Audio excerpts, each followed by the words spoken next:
Okay, calculus. This is my second time recording this because the first time it did not save, so I'm very sad about it, and I'm really hoping that it saves this time. So, my sheet is already filled out, so I'm just going to go through the information, which will probably make for a shorter video. Go you. So we'll just go through this. So section 1.2 is analyzing graphs of functions. So we are basically taking functions or graphs and dissecting them into like domain and range and evaluating places and that type of thing. So the graph of a function of f of x is a collection of ordered pairs. So basically along this graph is a set of ordered pairs or set of dots that are all interconnected with one another. So the first example asks us to do three things. First is find the domain.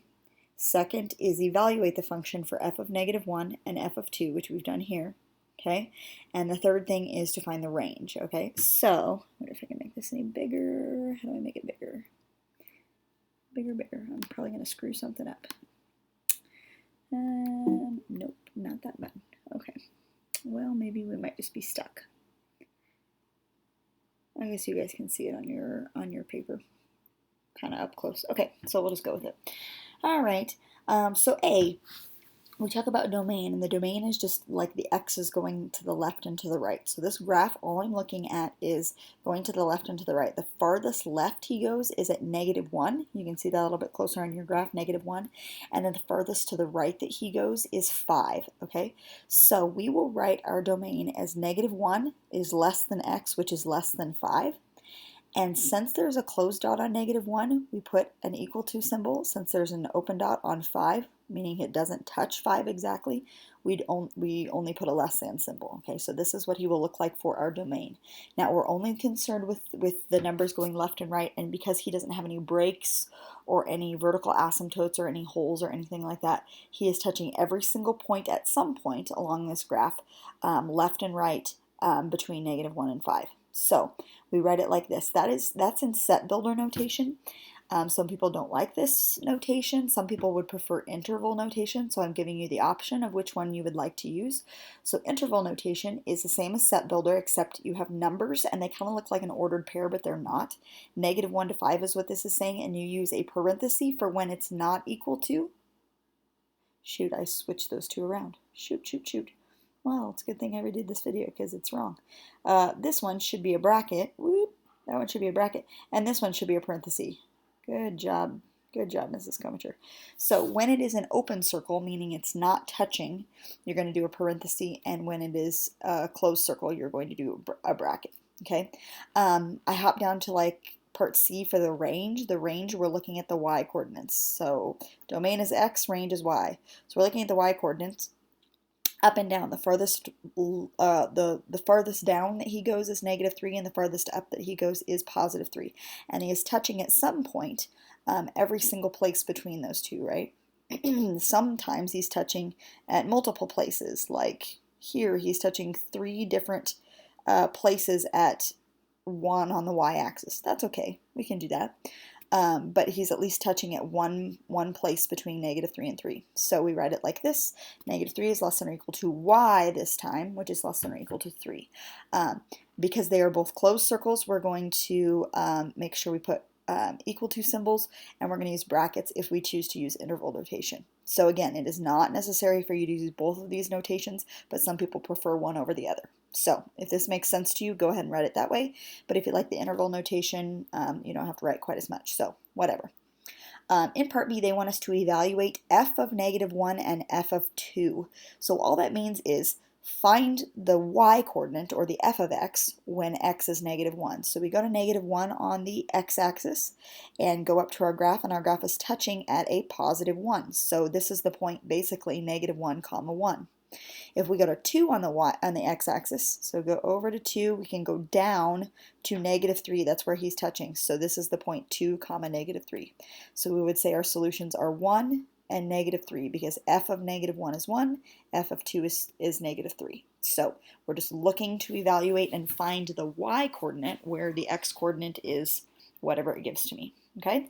All right, we've already talked about the vertical line test here and why it works and why it doesn't work. So this one touches at multiple places along my vertical line, which is a bad thing, not a function. This, yes, is a function because if I draw any vertical line anywhere on my graph, he's only going to touch at one point, okay? So not a function, yes, a function. I'm not going to go into too much more detail than that. So next thing is zeros of a function, okay? Zeros of a function. So you will sometimes see these called x-intercepts. You'll see them called roots. You'll see them called solutions. And what they are is the places where he crosses the x-axis. So these places where he's crossing x, that is exactly what you're trying to find. So I just kind of made up numbers here, and I said maybe this is like negative 0.3 comma 0 and 3.4 comma 0 and 5.2 comma 0. So these guys, negative 0.3, 3.4, 5.2, those would be your zeros. Now, those all have in common the fact that the y-coordinate is 0. Oh, look at that. The y-coordinate is 0. So what we're going to do down here is to find the zeros, we're going to plug 0 in for all of the y-coordinates, which is f of x, g of x, and whatever that is, h of t, something like that. We're going to plug those all in, or put 0 in for all of those. So the first one, we have a quadratic equation, and we have 3x squared plus 1x minus 10, and we're trying to figure out how that is equal to 0, or how we can solve for x. So this is, I have CT written above here. Can it be any louder? I'm recording a video right now. Thank you. Hold on. Let me move to a different place. Give me just a moment. All right, my husband decides he's going to be extremely loud when he comes home. Okay. All right, so we have this complex trinomial. I've written CT here. That stands for complex trinomial. And what we do to solve this complex trinomial is we take this number 3 and we take the number negative 10 and we multiply those two together, okay? That gives you negative 30, and so I'm looking for factors of negative 30 that when I add them together will give me this middle term, which is a positive 1. So like 1 and 30. Well, that's not going to do it for me. 2 and 15, 3 and 10, negative 5, or 5 and 6. And I came to the conclusion that this was my set that I wanted, and it has to be a negative 5 and a positive 6 in order to make a positive 1. So what I do here is this 3 piece, this piece that's in 3, we're going to now split them up into 4 pieces. So this 3x squared is going to stay, the negative 10 is going to stay, but this middle piece is going to break down into the 2 pieces that I've discovered over here, negative 5x plus 6x. And then I factor by grouping. So these 4 pieces, I'm going to group the first 2, group the second 2. So with the first 2 groupings, 3x squared minus 5x, I came to the conclusion that x was the only thing that will come out. And so left over is 3x minus 5. Of 6x minus 10, the only thing that will come out is a 2, and you're left over with 3x minus 5.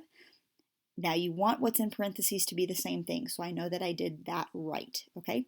So if I yank that 3x minus 5 out, since it's in both pieces, what I'm left over with is x plus 2. So those are my 2 pieces that I factored down.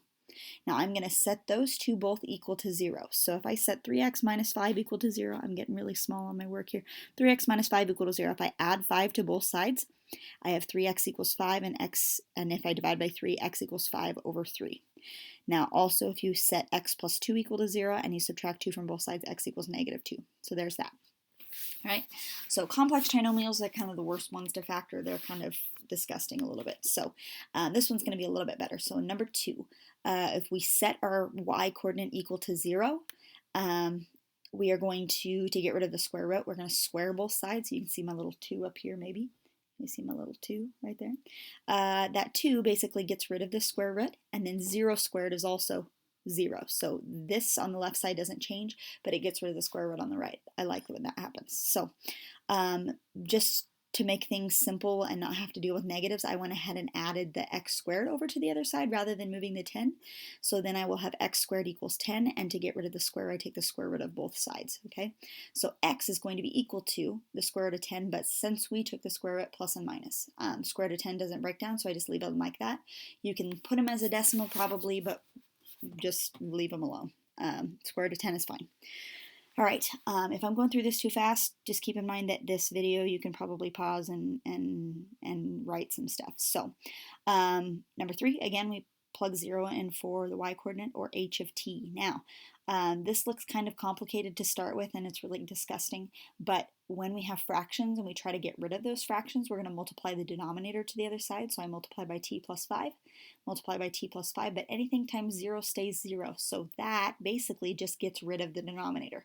And that will be true anytime you're finding zeros of something over top of something else, because you're going to multiply the bottom over and it's always going to drop out, basically. So 2t minus 3 is all that's left over. If I add the 3 over, I have 3 equals 2t, and divide by 2. So 3 over 2 is my answer, and that's it. So this one only has one place where he's crossing the x-axis. Here I have 2, the positive and the negative, and here I have 2 also where he's crossing. So there's just kind of a breakdown of how you can solve different types of equations and find the x-intercepts or the zeros or the roots of the solutions, however they word it. Okay. All right, increasing, decreasing constant functions. This is pretty basic, but they have to give a really disgusting definition for these. What this is basically saying is that the f of x coordinate for the left side has to be less than the f of x coordinate or the y coordinate for the right side. So if I have a y coordinate on the left that is less than the y coordinate on the right, that means I'm going uphill and I'm increasing. Okay. Here, if I have a y coordinate on the left that is higher or greater in value than the y coordinate on the right, I'm going downhill, which means I'm decreasing. And if my y coordinates are the same, on the same level, then I have a horizontal line where he is constant. Okay, so they just have to give really disgusting definitions.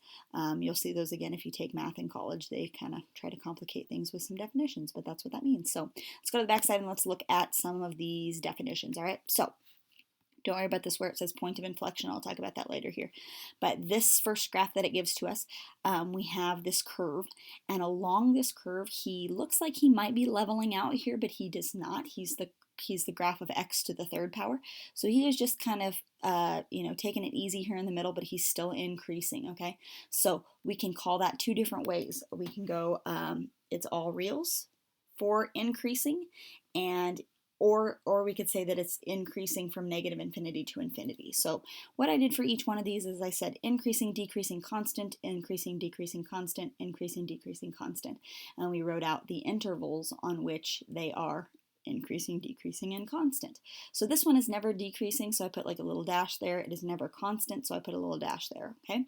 If we go over to here, we are talking about, don't worry about max and min for just a second, but we're looking at this curve right here. There are two places where he's increasing, here on the left and then here on the very right. He's increasing from left to right, okay? Increasing here, increasing here. Now, when we are writing the intervals out where he is increasing, we are never concerned with, that's why I crossed this out, we are never concerned with the y coordinate. We're only ever concerned with left to right, which is the x. So this place right here where he stops up at the top is at -1. So we would say he's increasing, and you can kind of not really see my interval very well. Let me write this out again, okay, if I can. Increasing, he's increasing on the interval from negative infinity to -1. Okay, now we're not concerned with that y coordinate, we're only concerned with the x, so negative infinity to -1. Also here from this right side piece is the point from 1 and beyond, which is 1 to infinity. Okay, now let's talk about brackets versus parentheses for just a second.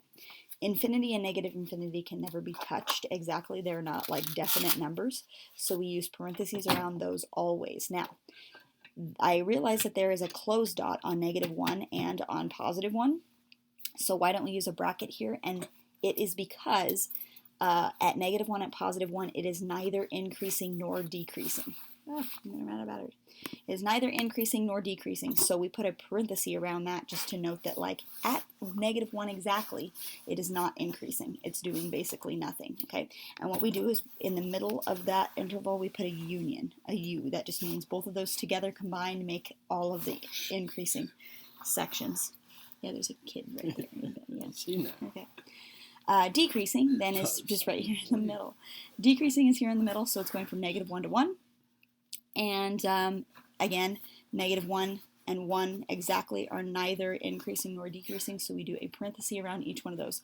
It is never constant, even though it kind of, to think about it, negative 1 and 1 exactly are kind of constant. They are neither increasing nor decreasing, but we put constant as nothing because there is not an interval of where he's constant. So we don't put an interval here.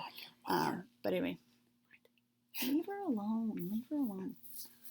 Okay, so this very right side one, increasing, decreasing, constant. On this left side, we are going from negative infinity to the x coordinate of 0. And again, bracket or parentheses there. Decreasing from 2 to infinity, so 2 and beyond is where we are decreasing, and then constant. I did go ahead and put 0 to 2 here because at 0 he is not changing, which means constant.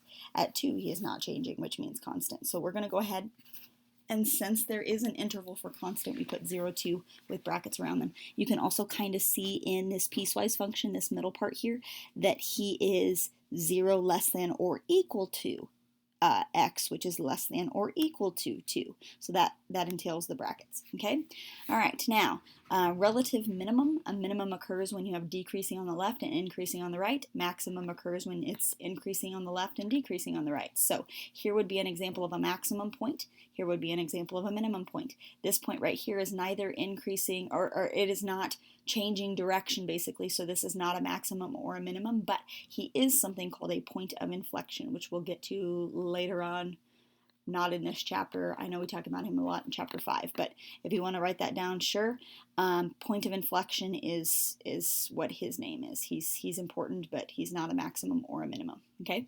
All right, linear functions. We're going to go faster here now. Linear functions. We're graphing this linear function, negative 1/2 x plus 3, and this is in slope-intercept form. So m, the number in front of the x, is the slope, b is the y-intercept.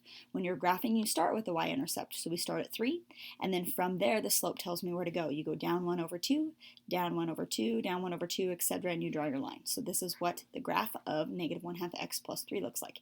He is linear because he's x to the first power. Okay, so every linear function is graphed starting with the y-intercept, and then the slope tells you where to go from there.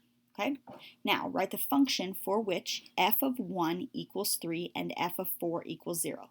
So we're writing a function again in slope-intercept form, y equals mx plus b.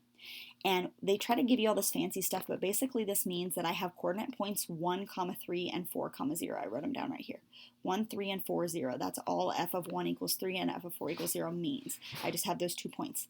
Now, when you are writing an equation, you do it exactly the opposite of sketching, okay? In sketching, you sketch the y-intercept first and then the slope. Here you find the slope first and then the y-intercept. So to find the slope between 2 points, I do y2 minus y1 over x2 minus x1. So if I designate this as my second y-coordinate and this is my first y-coordinate, here's my second x-coordinate, here's my first x-coordinate, I'm going to take 0 minus 3, because y2 minus y1, and 4 minus 1. So that is negative 3 over 3, which is negative 1. So I have my slope as negative 1. And then I bumped over to here, and I said y equals negative 1x plus b, because I still need to find what b is. And to find b, I can plug either one of those points into my equation, and I will get the right answer. So since I like dealing with zeros, I went ahead and used 4, 0. So I did negative 1 times 4 plus b equals 0. Negative 1 times 4 is negative 4, and then you add 4 to the other side. So b is equal to 4. Okay, so to write my equation fully, I have y equals negative 1 was my slope, x plus 4. There's a 4 there. I'm going to make him a little bit, when I scanned this back in, it didn't really save or go all the way, bleed all the way out to the edge of the page. Okay, all right, next. Greatest integer functions. We will not deal with greatest integer functions a whole lot, but basically what this means is it's like a double bracket is how it's represented, but greatest integer functions means that you always round down. So negative 1 rounds down to negative 1, negative 0.5 rounds down to negative 1, 0 rounds down to 0, 0.5 rounds down to 0, 1 rounds down to 1, 1.5 rounds down to 1. Even if 1.5 should round up to 2, you're always rounding down, like 1.9 would round down to 1, etc. Okay, and my best explanation for a greatest integer function in real life would be like, if you are 17.2364 years old, that would be like 17 years and maybe 3 months or so, whatever. 17.2364 years old, you're still only 17 years old. If you're 17.95 years old, meaning you're just a couple of days until your 18th birthday, you're still only 17 years old. Even though this should round up to 18, you're still only 17 years old. So this, when you graph it, looks like a step function is what it's called. And so here you're at 0, and you're 0, 0, 0, 0, 0, 0, 0 until you get all the way up to 1. And then at 1.1, 1.2, 1.3, 1.4, all the way to up to 1.9. Then as soon as you hit 2, you're up to the next step, and etc. So that's a step function. That's what he will look like. Okay. All right, we're getting closer. Piecewise function is next. They want us to graph these two pieces. Okay, so I get my pencil out when I'm graphing a piecewise function because we are going to delete stuff. So in this piecewise function, I've graphed the first part, and we start with 3 at 3. So I put my little dot here. I'll graph this on top of here. Start at 3, and I go up 2 over 1, up 2 over 1, etc., up 2 over 1, and I draw my line, right? I draw it like that, okay? Then the second function, I have negative x plus 4, so I start with 4. I start up here at 4, and I go down 1 over 1, down 1 over 1, down 1 over 1, down 1 over 1, etc., and I draw my line, and he looks something like this. Now, here's the deal. 1 is the place where this function changes from the top function to the bottom function at a positive 1, which is like this dotted imaginary line right here. So everything to the left of this dotted line, or less than 1, I use this function, and everything to the right of 1, I use the second function, which, if I erase it all, looks something like this. I erase this top part right here, and I erase this part to the left here. So this function is being displayed on the left side of 1 or less than 1, and this function is being displayed on the right side of 1. Now, you can see my open and closed circles, and that just has to do with whether it's equal to 1 or not equal to 1. So the second equation, which is the right side, is not equal to 1, so I put an open circle there. Okay, so piecewise functions sometimes are used like I know I use the example of like amusement park tickets. So the older you get, the more you pay until you get to maybe 55, where it drops down, and then you start paying less and less and less and less and less, right? Because maybe 90-year-olds aren't going to get as much out of an amusement park as even a 60-year-old. So it's going to start going down from there. I don't know. That might be a scenario when you use a piecewise function. So all right, last thing, even and odd functions. We've talked about these before. Even functions are symmetric with respect to the y-axis. Odd functions are symmetric with respect to the origin. So what you can do for even functions is plug in negative x comma y. For origin or odd functions, you plug in negative x, negative y. You are looking to see if it looks like the original function. Does new look like original? Okay, does the new function look like the original function? So what we did here was to test whether this function was even or odd, I did two different cases. So this example right here, even or odd. To test even, I plugged negative x and I left the y alone. So g of x just stayed as y, and each one of these x's becomes negative, all right? Negative x to the third power. When you're doing it 3 times, it stays negative. Minus negative x becomes plus x. So this guy, y equals negative x to the third plus x, is not the same as the original. So I put a big no, it's not even. It's not even. Let's check for odd. So odd, I'm going to plug negative y and negative x in. So negative y, negative x to the third, minus negative x. We've already kind of done this stuff on the right. So negative x to the third stays negative x to the third, but minus negative x becomes positive x, and then I have a negative y there. Now, if you look at this step, it does not look like the top equation, but if I multiply that entire thing through by a negative 1, or basically divide by a negative 1, this y changes to positive, this x changes to positive, and this x changes to negative, which is exactly what my original function was. So you have to be careful on this step, because sometimes an odd function will make everything negative, which is really saying the same thing as what it was beforehand, where it wasn't negative. So if I can distribute through by a negative and it becomes the same as what it was before, then it is odd. So yes, that one is odd. All right, last one. Even. I'm going to test for even, so I'm only plugging in negative for x and not for y. So I plug negative in for x. Negative x squared turns that